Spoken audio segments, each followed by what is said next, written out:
Assalamualaikum warahmatullahi wabarakatuh. Perkenalkan, nama saya Aulia Fafik Nur Azizah, NIM 206190131. Di sini saya akan menjelaskan tentang beberapa kendala dalam hubungan masyarakat. Hubungan pemerintah dengan masyarakat belum bisa berjalan dengan lancar sesuai tugasnya dengan baik dikarenakan banyaknya kendala yang terjadi atau yang dihadapi dalam hubungan masyarakat, seperti kendala dalam pola koordinasi, dalam kelembagaan, dalam kompetensi SDM, infrastruktur, dan keterbatasan dalam kewenangan humas. Yang pertama yaitu pola koordinasi bagian humas dengan bagian lain itu belum berjalan dengan baik, sehingga menyebabkan tidak terintegrasinya antara program humas dengan program lain dengan baik. Seharusnya program yang ada di humas harus saling mendukung dengan program yang ada di bagian lain tersebut, karena humas merupakan corong informasi bagi sebuah lembaga, yang artinya yaitu informasi yang dikeluarkan itu hanya boleh dikeluarkan dengan satu pintu, yaitu humas. Kemudian yang kedua, kedudukan humas dalam struktur sebuah kelembagaan yang belum berarti, yaitu sebagian pemerintah daerah belum menganggap sebagai bagian yang sangat berperan penting. Humas hanya dianggap sebagai pelengkap dalam struktur sebuah organisasi dalam pemerintahan. Kemudian yang ketiga, sumber daya manusia humas yang tidak profesional atau belum memenuhi standar kompetensi. SDM humas, terutama praktisi atau peranata humas, harus piawai dalam melakukan negosiasi atau melakukan teknik melobi dan sebagainya. Pemangku jabatan sebagai humas seharusnya bukan orang atau buangan yang asal dicomot atau asal diduduki dalam jabatan humas. Kemudian kurangnya dukungan sarana prasarana atau infrastruktur di bidang humas. Dukungan infrastruktur sangat dibutuhkan oleh humas supaya humas tidak ketinggalan teknologi dan informasi.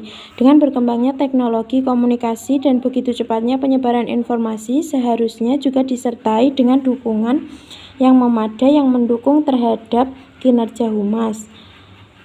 Bagian humas yang harus ditingkatkan sesuai kebutuhan. Perangkat yang sangat dibutuhkan saat ini adalah fasilitas internet, karena informasi harus cepat diakses dan disebarkan kepada pihak yang membutuhkan. Kemudian yang kelima, terbatasnya akses kewenangan humas itu sendiri. Peran humas sering susah bergerak, tidak bisa mengembangkan kreasinya sendiri, tidak bisa membuat terobosan baru yang berguna untuk menguatkan fungsi dan peranan humas. Hal ini disebabkan oleh akses kewenangan humas pemerintah itu yang sangat terbatas. Kemudian yang terakhir, kurangnya komitmen dari pimpinan organisasi.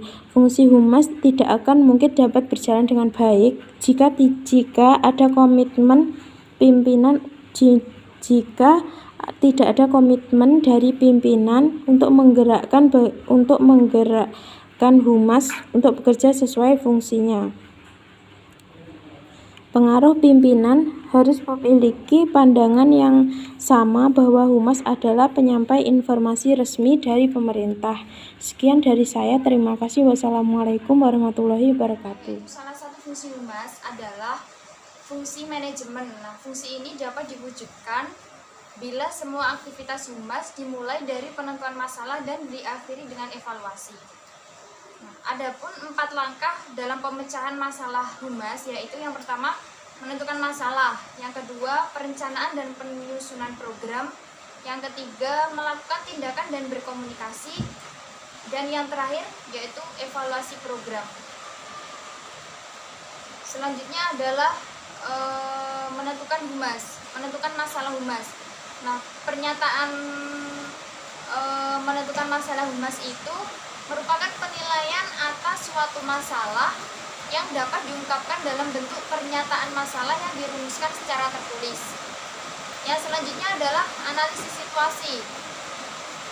Di sini setelah dapat merumuskan pernyataan masalah, maka selanjutnya adalah melakukan analisis situasi untuk mengetahui apa yang terjadi sebenarnya dalam masalah tersebut. Yang selanjutnya adalah melalui penelitian. Nah, di sini melalui penelitian yang dilakukan sebelum merencanakan program pehumasan dapat diuji ketepatan asumsi mengenai siapa halayak yang bersangkutan dan informasi apa yang mereka anggap penting, bagaimana mereka menggunakannya, dan bagaimana mereka mendapatkan informasi tersebut dengan jelas. Saya akan melanjutkan penjelasannya, yaitu dalam memahami dan menyelesaikan permasalahan yang ada dalam lingkungan seseorang praktisi lalu harus memiliki tahap-tahap. Yang pertama yaitu penelitian. Seorang praktisi harus mengenal segala dan penyebab permasalahan. Oleh sebab itu, praktisi perlu melibatkan dirinya dalam penelitian dalam pengumpulan fakta. Ia perlu memantau dan membaca tentang pengertian, opini, sikap, dan perilaku orang-orang yang berkepentingan dan terpengaruh oleh tingkah perusahaan. Dan yang kedua yaitu perencanaan. Setelah tahap penelitian dan pencarian data, praktisi melanjutkan ke tahap perencanaan. Dalam tahap ini, praktisi melakukan penyusunan masalah. Ia melakukan pemikiran untuk mengatasi masalah dan menentukan orang-orang yang akan menggarap masalah nantinya. Perencanaan ini tidak boleh diabaikan, namun harus dipikirkan secara matang karena turut menentukan suksesnya pekerjaan secara keseluruhan. Yang ketiga yaitu aksi dan komunikasi.